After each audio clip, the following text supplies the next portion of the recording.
So did you know that Spider-Man was looking for advice on why his life always sucks so bad? Yeah, I kid you not, he eventually understood that his life was so bad that he went looking for help.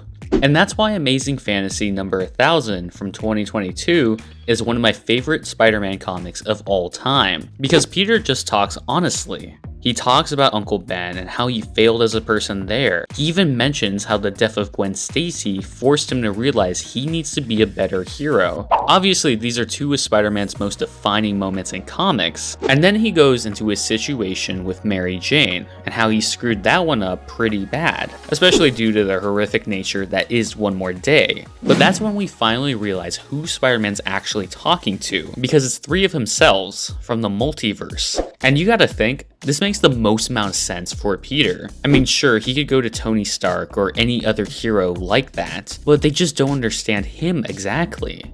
So why not talk to similar versions of yourself from the multiverse? And after they designate him, Peter explains why he's talking to them, but the three of them just don't understand why he thinks their lives suck also. Black and Red Spider-Man says he's doing great. The Fantastic Four one just won a Nobel Prize, and the White and Black one has a third healthy child on the way, who apparently takes after their mother. Which kinda leaves Peter shocked, because having bad luck is just a canon event for him. So Black and Red finds that interesting and puts it to a vote. Because Peter wasn't just talking to three of his variants, he was talking to the rest of the Spider-Verse, who all say they have great lives. And being in total shock, the Black and Red one tells Peter that he must be the problem and that he should just give up. But the White and Black one tells him he should be a real man, a Spider-Man. But that's when Peter realizes humor's a constant in the multiverse, because they were all just messing with him.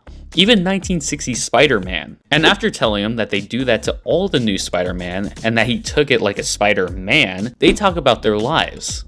The Nobel Prize isn't special for Fantastic Four Spidey. For White and Black, he's not even sure the kids are his.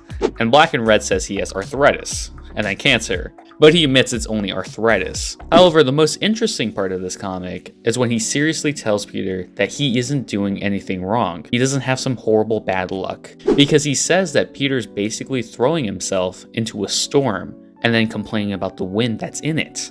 And that if he chooses that life, it will always be like that. And that they both know how long Spider-Man as a person is gonna suffer. Because when the odds are down, or if someone needs to be saved, he'll be there. Because he's Spider-Man. And that's how the story ends. I love this story so much because there's no magic wand that erases the issues, just a reality check.